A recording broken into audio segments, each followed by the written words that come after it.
Bonjour, bonjour. Eh bien, aujourd'hui, je vais vous parler d'un film formidable que je vous recommande. Alors, évidemment, c'est vrai qu'il fait 3 heures, je m'en étais pas rendu compte, mais je vous assure que justement, c'est en arrivant chez moi que je me suis rendu compte que, tiens, mais quelle heure est-il? Et donc, j'ai regardé l'heure. Effectivement, il fait quasiment 3 heures. Mais je vous assure qu'on y est bien dans ce film. Et il s'agit d'un film de Ildiko Enyedi. Le titre, c'est L'histoire de ma femme. Eh bien, je vais vous en parler et je vais vous le recommander, bien qu'il fasse 3 heures. Comme dirait ma grand-mère, il faut juste prendre ses précautions avant d'y aller et tout va bien. Et donc, en attendant, puisqu'il y a un tango, c'est pas le même, mais puisque c'est un film qui se passe pendant les années 1920, eh bien, avec Pierre-Jean, qui est aux manettes, nous avons choisi un petit tango qui va vous mettre en appétit.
Eh bien, je vous parle donc, comme je vous le disais à l'instant, après ce tango, du film de Ildiko Enyedi, L'histoire de ma femme. Moi, ce que j'aime dans ce film, c'est que la réalisatrice ose le romanesque. Alors vous me direz, c'est pas extraordinaire. Si, aujourd'hui, c'est extraordinaire. Parce qu'aujourd'hui, on veut surtout des choses qui soient bien réalistes. Vous savez, des films qu'on peut très bien voir sur CNews ou BFM TV ou je ne sais quelle télé, n'importe laquelle. Donc voilà. Tandis que là, on est dans le romanesque. Et donc, c'est vrai qu'elle est à contre-courant, à la fois dans la forme et le fond. Et moi, ça me plaît beaucoup. C'est audacieux, bien que ce film soit adapté d'un roman écrit d'un auteur hongrois, puisque elle-même est hongroise, Milan Fust, et c'est un roman qui a été écrit pendant la Seconde Guerre mondiale.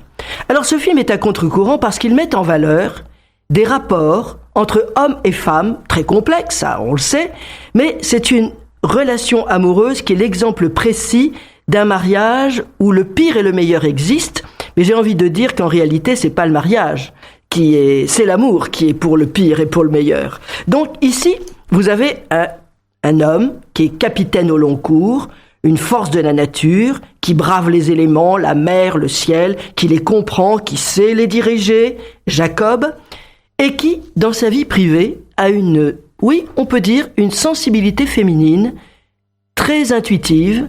Il sent les choses. Alors ça, évidemment, les féministes, elles ne comprennent pas, mais c'est pas grave. Et je ne sais pas comment ce film, pour les gérer, si vous voulez, ce film fait entendre, pour comprendre ça, une voix off. C'est lui, c'est sa réflexion qui, d'une façon méthodique, essaie de se sortir de cette relation amoureuse qui est empreinte de jalousie. Alors, la fin du film, d'ailleurs, nous apprendra que ses doutes, ses inquiétudes n'étaient pas vaines, parce que la jeune Française Lizzie, qu'il a épousée, s'avérera une belle garce. Et oui, c'est ça. C'est que tout d'un coup, vous voyez, les hommes sont pas des machos complètement tout le temps, et les femmes, c'est pas toujours des saintes. Hein. Ça, on le savait, mais on le dit plus. Si, c'est comme ça. Il faut savoir le dire. Donc, la jeune Française Lizzie, c'est une belle garce qui non seulement le trompait, mais avait aussi l'intention de le ruiner. Et voilà, elle part. D'ailleurs, le dernier plan, on la voit dans un train avec son amant, etc., etc. Bon, alors, je ne vous dévoile pas. Ouais, je vous dévoile la fin. Comment on dit, je sais plus quel est le terme que les Canadiens utilisent pour dire qu'on a un peu divulgaché. Mais bon, ça n'a aucune espèce d'importance parce que je trouve que ce qui est intéressant, l'histoire, certes, pourquoi pas, mais c'est la façon dont c'est traité, évidemment, et c'est ça qui fait la qualité du film. Alors, entre nous, d'ailleurs, puisque la jeune Lizzie est jouée par Léa Seydoux, qui se défend pas mal, oui, voilà. Eh bien, entre le mari, joué par Gitz Naber, c'est-à-dire ce fameux capitaine au long cours, et l'amant, qui est joué par Louis Garrel, à titre personnel, mais tout le monde s'en fout, j'aurais préféré le mari. Mais bon, chacun fait comme il veut, etc. Donc, je plaisante, excusez-moi. Et donc, je trouve même que le film et la réalisation... Oui, je trouve qu'elles font pas, ça ne fait pas tellement la part belle aux deux Français, justement, Garrel et Seydoux. C'est pas les meilleurs, mais enfin bon, c'est pas grave. Je vais vous dire, mais c'est pas tellement pour leur jeu, c'est aussi parce que je trouve qu'ils viennent polluer un peu une réflexion forte d'un homme qui a en plus l'honnêteté, voire l'intelligence, de raconter l'histoire de sa femme. D'où le titre. C'est l'histoire de ma femme. Alors qu'au fond, il s'agit de son parcours auprès de cette femme qu'il rencontrait par hasard, comme beaucoup de rencontres, et qu'il a voulu, en tout cas qu'il a essayé de comprendre.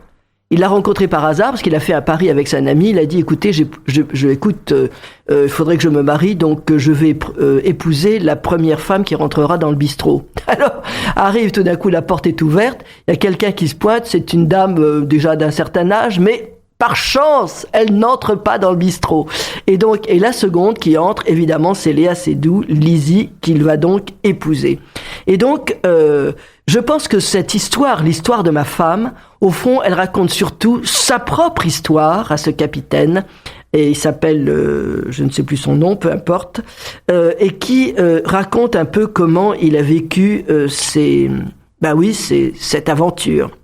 Et évidemment, la fin du film est magnifique. Parce que malgré tous les tourments que Lizzie lui a fait subir, il reste très attaché à elle. Et le dernier plan du film, le gros pan du visage de Jacob, je ne trouvais plus son nom, c'est Jacob, il a repris sa vie sur les bateaux et il est filmé à travers un hublot. Donc, vous voyez, c'est juste un cercle comme ça, il est derrière et il se tourne, il regarde derrière le hublot, de l'autre côté du hublot. Évidemment, il n'y a pas de contre-champ, c'est là l'intérêt. Mais on sent que Lizzie, qui effectivement a disparu, puisque 7 ans sont passés après leur rupture, juste le plan d'avant, il l'avait vue dans la rue. Il l'avait vue avec son petit chapeau, son petit manteau, et donc il avait eu envie de l'appeler. Il avait appelé une amie, puisqu'il avait pu ses coordonnées. Et l'amie lui a dit, mais Lizzie est décédée. Et lui, il l'avait vue. Et la réalisatrice, c'est là que ça devient intéressant au point de vue réalisation, nous aussi, spectateurs, on l'a vue. Elle nous l'a montré en train de marcher sur le chemin, sur le trottoir. Ce qui fait que elle est toujours présente. Elle est toujours présente dans notre tête, dans la tête de Jacob. Et donc, quand il regarde à travers le hublot, il n'y a pas le contre-champ, mais on voit bien qu'il est en train de regarder Lizzie, qui est invisible. Donc voilà, cette absence apporte de la poésie. C'est là que je disais que c'est la réalisation qui est formidable. Ça apporte de la poésie, de la force, à cet amour qui est non dit, mais réel. Je veux dire, malgré tous les tourments, l'amour persiste. Donc, ces qualités d'écriture cinématographique, eh bien, je trouve qu'on l'avait déjà vu dans son dernier film, Corps et âme. Corps et âme, si vous l'avez vu, ce film, vous ne pouvez pas l'avoir oublié. Ça montrait déjà la complexité des êtres à créer des relations entre humains ou entre animaux. En 2 mots, c'était l'histoire d'un jeune homme et d'une jeune fille qui ne se connaissaient pas, mais qui tous les deux avaient un rêve.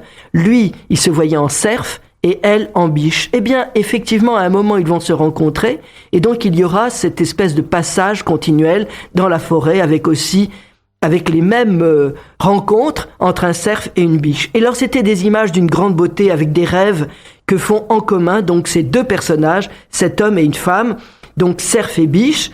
Et comme le dit Bachelard, vous savez que c'est mon défaut premier, je suis très bachelardienne, la réalité tue le rêve. Ça veut dire que c'est pour ça que les rapports sont très compliqués. Il faut pour agir avoir beaucoup rêvé, et en même temps, quand on commence à passer dans la réalité après le rêve, eh bien on tue le rêve. Or peut-être ce qui nous fait vivre, c'est peut-être uniquement le rêve. Si on n'a pas de rêve, comme malheureusement aujourd'hui, on oublie l'imaginaire, on oublie le rêve, on veut être dans la réalité la plus totale, c'est pour ça qu'on n'avance pas. Enfin ça, de mon point de vue, discutable. Vous avez le droit de ne pas être d'accord. Donc, on est un peu avec l'histoire de ma femme, donc ce film dont je vous parle aujourd'hui, on est dans la même thématique. C'est-à-dire, c'est une ode à l'amour pour les deux films, mais traité différemment. Aimer, connaître, et au fond, est-ce nécessaire de connaître pour aimer? Vous voyez, c'est la vraie question. Et si la réalisatrice multiplie les plans où le capitaine, le mari, est seul sur son navire, avec notamment, il y a un plan magnifique, il est filmé, il est de dos, mais le premier plan est flou, c'est lui, il est flou. En revanche, il regarde la mer, et la mer est nette. Elle est d'huile, bleue, il y a juste l'horizon, c'est magnifique, parce qu'en même temps, ça dit tout le film. Il est là, un peu flou au premier plan. Voilà, et notamment, même dans les rues, même quand il est avec Lizzie, il est seul encore, quoi. Donc cette solitude est omniprésente, mais c'est l'image qui raconte. Et on est effectivement dans le cinéma. C'est pas l'anecdote, c'est les images et les sons qui racontent. Et il faut quand même dire aussi, cette solitude, elle est quand même au moment où l'amour est au paroxysme. Il y a une séquence, une très belle scène, extrêmement sensuelle, lorsque Liza et Jacob dansent un tango. Les prises de vue sont magnifiques, l'éclairage est formidable. Je vais vous expliquer tout de suite pourquoi, parce qu'il y a quand même, l'image est signée par un directeur de la photographie de haut vol, et surtout le montage. Tout est fait en raccord dans le mouvement, c'est-à-dire vous avez tout d'un coup le visage qui se penche, la main qui descend, l'autre qui la prend, etc. Et tout ça, cette espèce de montage, tout en raccord dans le mouvement, ça donne une sensualité tout à fait exceptionnelle. Vraiment, si vous aimez le cinéma, on est ébloui par cette séquence. Parce que à côté de ça, mais même il y a quelques scènes d'amour qui sont très très belles, mais faites avec beaucoup de tact. C'est-à-dire qu'on n'est pas en gros plan sur les poils, quoi. Vous voyez ce que je veux dire? C'est-à-dire qu'il y a beaucoup plus, il y a une grande différence entre l'érotisme et la pornographie. Vous voyez, donc il faudra peut-être en parler à certains réalisateurs français qui préfèrent la pornographie à l'érotisme, et ça c'est leur problème. En tout cas, c'est pas le genre de film que j'aime aller voir. Et donc pourquoi les images sont très belles? Bah oui, je vous disais qu'elle est signée par un directeur de la photo de haut vol, c'est Marcel Rêve, R-E-V. Oui, c'est ça, Rêve. Je vais vous dire, c'est pas n'importe qui. Il a déjà travaillé avec des Hongrois, parce que quand je vous disais que c'est une Hongroise, le cinéma hongrois est formidable, et nous avions vu, moi je vous ai déjà parlé dans cette émission d'un film remarquable, si vous l'avez pas vu, il faut absolument le découvrir, c'est White God. C'est l'histoire d'un chien blanc. D'ailleurs, il y a cette nuance entre White Dog. Non, le titre, c'est White God. Ça veut dire que le chien devient un dieu. Et c'est vrai, dans le film. Et là, il y avait une image exceptionnelle. Et c'était un film de Mundruczko, un Hongrois, exactement. Et c'est lui aussi qui avait fait un autre film dont je suis à peu près sûr d'en avoir parlé. C'est La Lune de Jupiter. C'était un film de 2017. White God, c'est un film de 2014, et le film La Lune de Jupiter, c'est un film de 2017, et toujours avec le même directeur de la photo. C'est là que vous apercevez que l'image a du sens et a une force absolument incroyable. Et donc, l'intérêt aussi, quand on commence à voir un certain nombre de films hongrois, pour moi, si j'aime ce cinéma-là, c'est parce qu'il n'hésite pas à faire voisiner le réel et le fantastique. C'est-à-dire, c'est un mélange des genres qui apporte de la poésie, et ça va quelquefois jusqu'à la spiritualité. Voilà, écoutez, je pense que c'est quand même ça. On est trop terre à terre aujourd'hui, et c'est vraiment dommage, et je répète comme je le disais tout à l'heure, et j'en suis absolument convaincu, c'est justement ça qui fait que on n'avance pas. Je me souviens d'ailleurs que Ça, c'est un peu pour l'anecdote, mais ça m'amuse de vous l'annoncer que Mundrushko, donc ce fameux réalisateur hongrois, avait dit à propos de son dernier film, écoutez bien, je m'adresse à des gens matures qui ont une ouverture d'esprit. Ah, bah écoutez, c'est formidable. Donc si vous aimez le cinéma hongrois, c'est que forcément, vous êtes mature et que vous avez une ouverture d'esprit. Bah écoutez, on va pas gêner, hein. Bon alors, donc revenons un peu au film de Ildikó Enyedi. Il est certain que quelque chose peut peut-être troubler, mais je comprends très bien la démarche, je vais essayer de vous l'expliquer, parce que dans sa réalisation, elle utilise l'emploi de titres, 7 chapitres, et qui arrivent, ting, d'ailleurs avec une petite sonnette comme ça, pam, comme si, effectivement, nous étions en train de lire un livre, un roman. Elle s'amuse avec des séquences qui utilisent d'ailleurs le cut en montage. Le cut en montage, ça veut dire que on n'a pas de fondu en noir, etc. Ça veut dire que tout d'un coup, on voit Jacob, il est avec sa femme, puis sur le bateau. Alors donc changement de lieu total, etc., etc. Mais c'est cut, c'est-à-dire que elle nous prend pas aussi pour des imbéciles. Elle n'est pas obligée de dire attention, je vais vous faire un fondu en gêné parce qu'on va changer de lieu et de machin, etc. Non, elle pense que nous, spectateurs, nous sommes, comme le disait son collègue Mundrushko, des gens avec une grande ouverture d'esprit, évidemment. Elle joue aussi beaucoup de l'ellipse. Et voilà, comme par rapport à cette femme, etc., etc. Et puis c'est une réalisatrice qui prend du recul et nous laisse voir un jeu. Parce que dans ce film, le jeu est constant. La demande en mariage, je vous l'ai dit, il épouse la première femme qui rentre dans le bistrot. C'est quand même amusant, quoi, évidemment.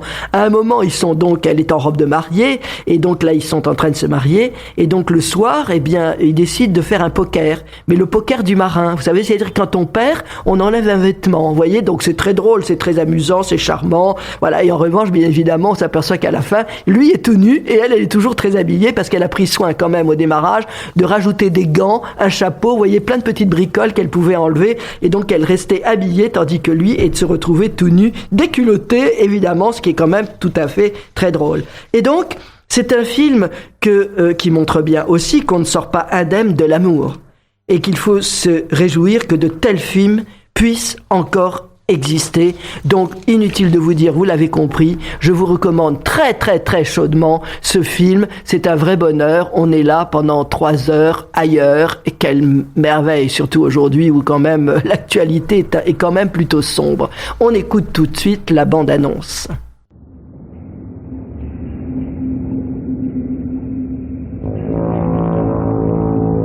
I imagine I'm already dead. But before I die, I revive for one last time and run away.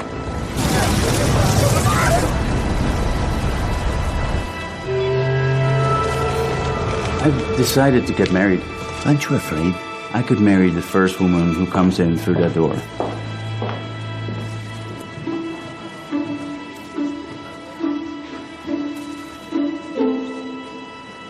Guess what? I met someone. He's got blue eyes, broad shoulders. He has this je ne sais quoi. At last we get a chance to meet the old sea dog. I'm no more of a sea dog than you are a wharf rat. You don't like him, do you? You want me to like your admirer? You are completely insane.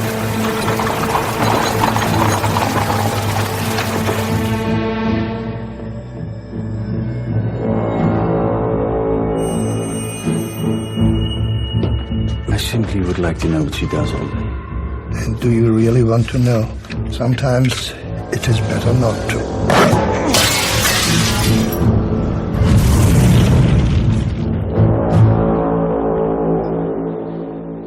It would be nice if this really worked out. Yes, it would.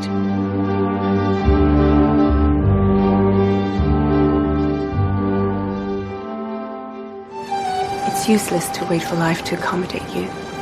You must accommodate life. Otherwise, it will punish you.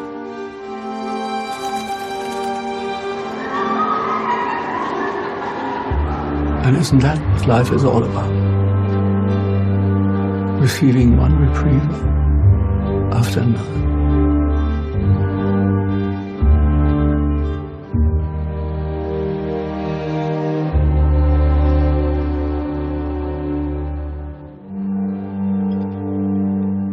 staying with you.